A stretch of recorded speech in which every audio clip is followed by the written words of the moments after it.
Quando eu pensei na criação desse canal e comecei a criar os vídeos efetivamente, eu já tinha na cabeça um método de escrita onde eu, em teoria, né, se pudesse transformar qualquer pessoa em um escritor. Precisava aplicar isso com muitas pessoas, para que eu tivesse isso como validado. E já fui aplicando, né, esse método com algumas pessoas, né, e acho que tem até um resultado bom, né, em relação a ele, né, e acho que eu preciso de mais pessoas, de uma amostragem maior para poder fazer disso um método, né, mais claro.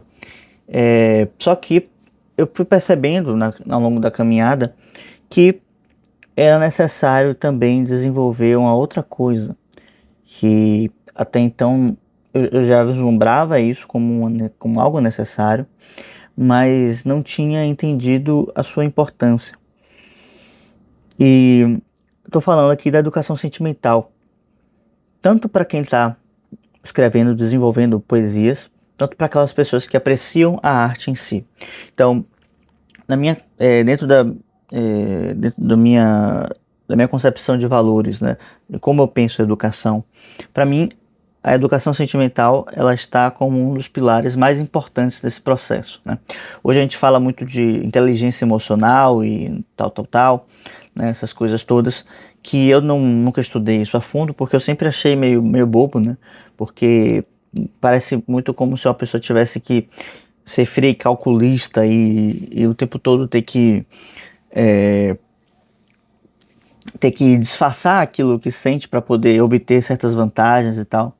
E não se trata disso, né? A educação sentimental trata de, como o próprio autor do livro, né, a educação sentimental, de educar a nossa espontaneidade, né? Então, é como se não. Vamos dizer, nosso mundo emocional ele tem diversos níveis. E nós sabemos disso, embora não não tomamos consciência disso, né? Então vamos dizer que nós temos o nível do sagrado, nós temos o nível do profano, né? Vamos botar isso como duas pontas. E aí nós podemos dizer que nós temos o nível das coisas ordinárias, das coisas simples, das coisas comuns, o nível de... Eu posso até fazer uma relação disso com o amor, né? No tema de Platão, né? Que quando Platão descreve o amor, ele vai trazendo vários níveis, desde o carnal físico até o mais sublime, né? E afinidades, amizades, etc, etc. Tudo isso para dizer que existe um nível adequado de se reagir a cada situação. Um nível que não é um nível medido, né, com uma régua, um paquímetro, mas um nível que é percebido pelo coração. Mas nós só conseguimos escutar com o coração se temos uma direção da espontaneidade adequada. Então, assim, é como eu gosto de brincar, né, com os alunos em geral. Né? Você está passando pela rua, vê um cachorro e late para você, você late de volta para o cachorro, né? Porque é o que se espera. Né? Você tem que pagar tudo na mesma moeda, né? E não se trata disso, obviamente, né? Mas é entender que o cachorro ele tem uma limitação por ser animal e você é humano, você não tem as limitações que ele possui.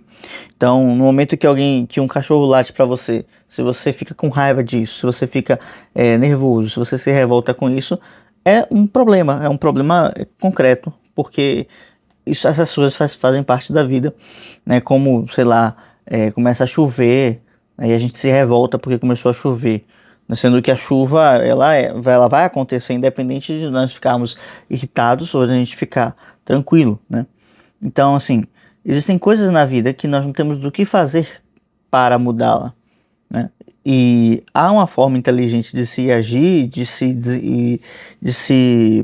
reagir mesmo, né? Por que não? Mas pensar, a reagir e agir de uma forma inteligente, né? É por isso que a gente costuma pensar nisso, né? Quebrar a reatividade para ter uma ação mais inteligente. Que muitas das vezes a nossa reatividade vai ser violenta, né?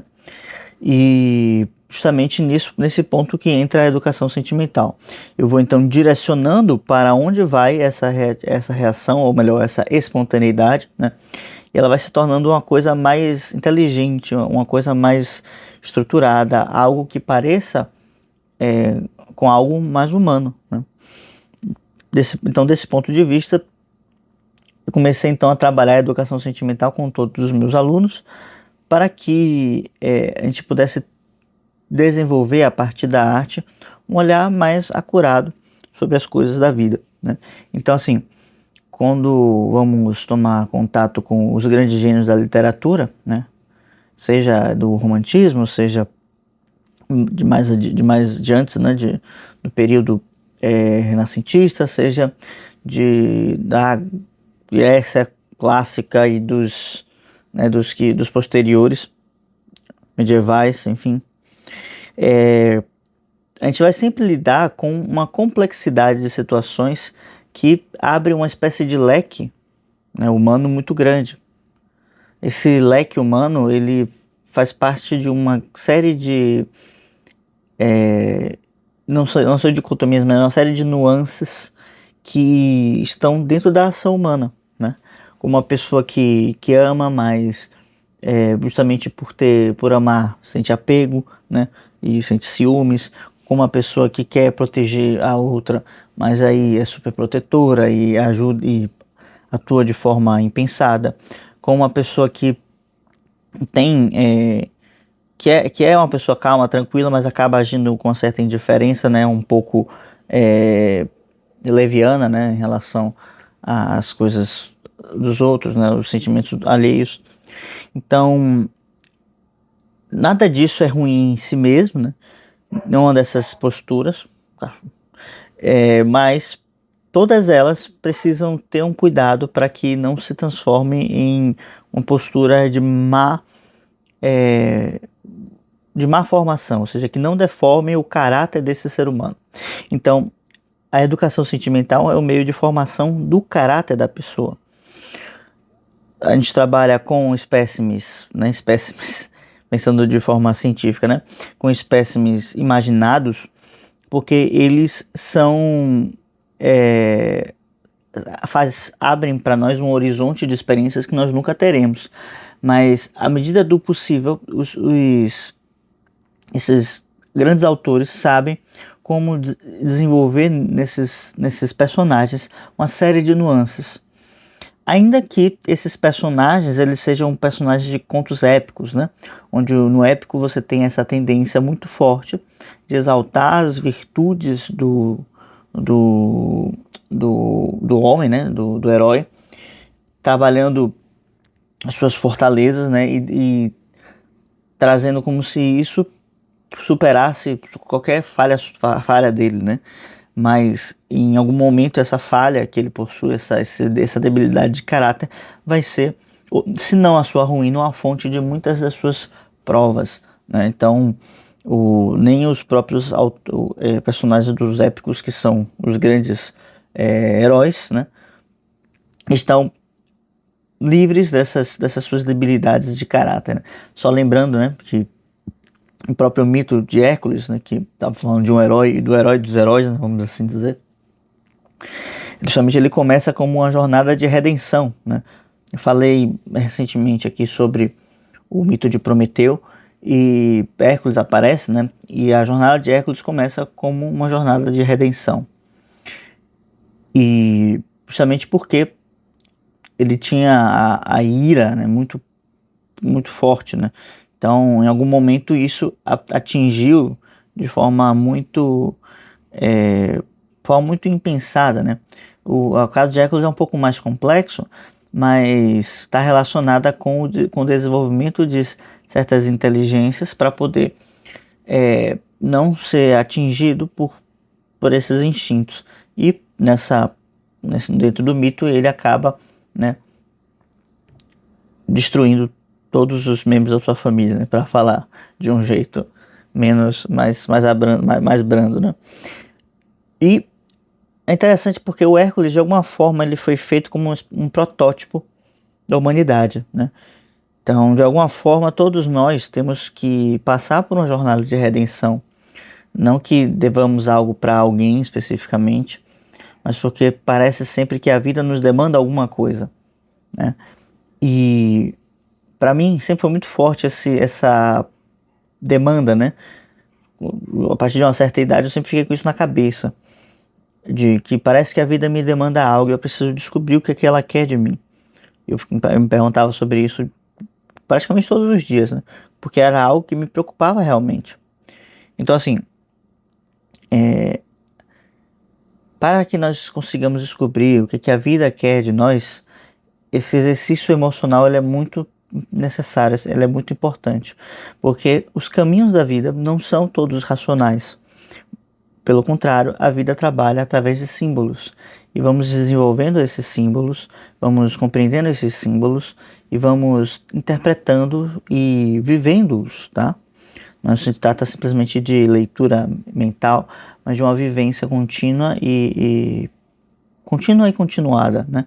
Ou seja, ela está acontecendo e vai continuar acontecendo. Eu estou me formando enquanto eu estou vivendo novas experiências simultaneamente. Eu não consigo parar esse fluxo, porque é o fluxo da vida, e a todo momento elementos novos vão se sobrepondo uns aos outros, né? Na arte renascentista, os estudiosos falam muito disso na pintura de Leonardo da Vinci, onde ele utiliza a técnica do esfumato, que não é uma técnica dele, né? Assim, mas ele levou isso, vamos dizer, à maestria, né? Quer dizer, agora eu não sei se é uma técnica dele, mas enfim. O importante é que ele levou essa técnica à maestria e justamente na Mona Lisa é onde essa técnica está no seu auge, assim. E há uma fusão daquela dama, daquela mulher com a paisagem, né? Ela e a paisagem são uma coisa só. E na vida a gente precisa aprender a desenvolver essa percepção, né? Onde eu sou uma coisa só com a vida, onde parece que eu nasci ali, né? Como o peixe que nasce dentro d'água, né?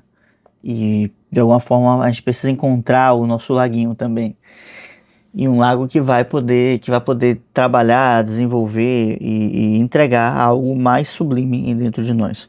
Então, dentro da educação sentimental, eu desenvolvo muito essa relação com a arte para que a gente possa olhar para a arte como uma espécie de espelho daquilo que se passa no nosso mundo interior e para que a gente possa vislumbrar valores mais profundos, mais elevados, para que nós possamos abrir nosso horizonte de consciência e nos direcionarmos para coisas mais profundas, para coisas mais transcendentes.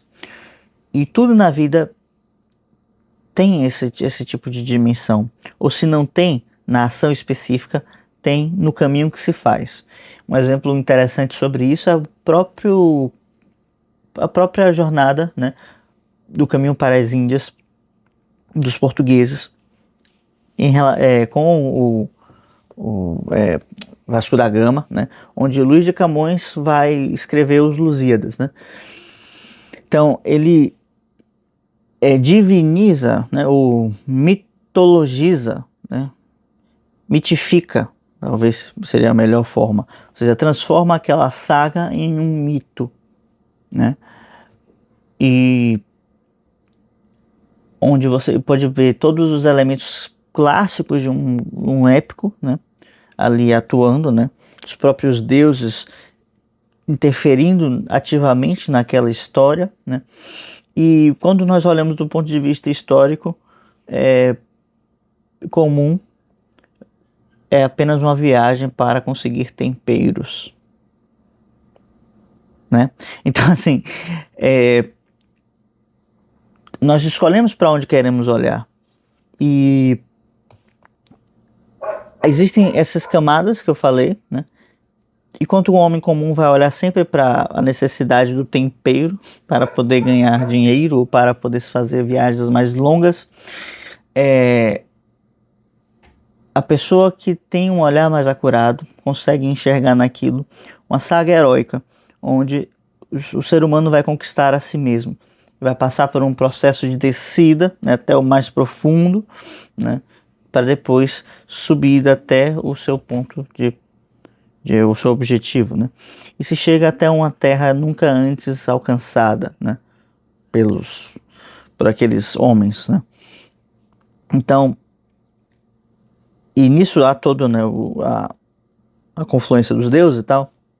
Então, assim, um ser humano que está imbuído desse olhar mitológico, que é capaz de perceber a vida em suas diferentes camadas e, obviamente, perceber que é mais importante as superiores, perceber que aquilo que é sagrado deve ser levado em conta, ele já tem um nível de transformação em sua personalidade que o capacita a se relacionar com as ideias, tá? Então, as ideias do ponto de vista platônico são elementos eternos, elementos atemporais, elementos que compartilham vamos dizer assim, da característica divina. E justamente essas ideias que precisamos buscá-las em vida para que nós sejamos um pouco melhores, tá? E é disso que se trata a educação sentimental. Então vamos colocando uma série de elementos e de situações as quais podemos até dizer que são banais muitas das vezes, mas que dentro daquela banalidade, daquele elemento comum, existe ali um universo ao qual nós podemos adentrar e tirar de dentro aquilo que nós temos de melhor, porque tudo o que existe de bom já está dentro de nós.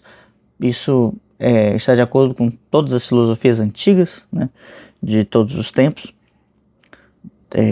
das tradicionais, e o que nós precisamos fazer é justamente esse trabalho de eduzir. Por isso, educação sentimental, né? Educar vem de eduzir, trazer para fora. Então, eu preciso tirar de dentro os sentimentos que eu escondo. E escondo porque eu fui mal educado em muitos sentidos. E quando eu sou mal educado nesse sentido, a minha alma fica esquecida. Eu lembro apenas de dizer que eu sou filho de tal pessoa e que eu faço parte de tal e tal classe e etc. e trabalho em tal e tal lugar. Mas a dimensão humana ela fica muito reduzida, porque a alma não é levada em conta e justamente a dimensão do eterno lhe escapa.